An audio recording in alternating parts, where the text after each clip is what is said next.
Campaigning అప్పుడు కూడా ఒక ముఖ్యమైన అంశం మార్కెట్ లేదు, ఖచ్చితంగా మార్కెట్ కావాలి మాకు బెల్లంపల్లి ప్రజల కోసం అని చెప్పి చాలా మంది అప్పుడు కోరడం జరిగింది. మీ అందరికీ తెలుసు కాంగ్రెస్ పార్టీ ప్రజల పాలన, కాంగ్రెస్ పార్టీ ఒక మాట ఇస్తే దానికి కట్టుబడి ఉంటాయని చెప్పి ఇప్పటికీ దాదాపు 8 నెలల 6 గ్యారంటీల దాదాపు అన్ని గ్యారంటీలు మొదలైనాయి.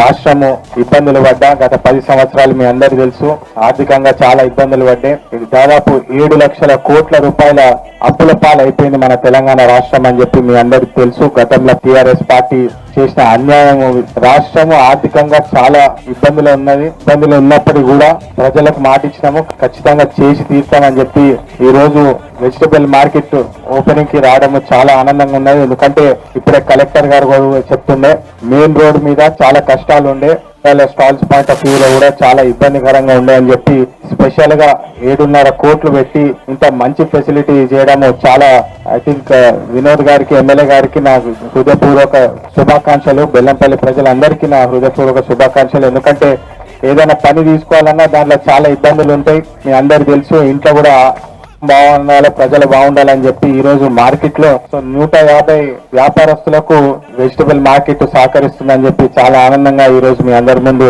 ఓపెనింగ్ సెరమనీ చేయడం చాలా ఆనందంగా ఉన్నది.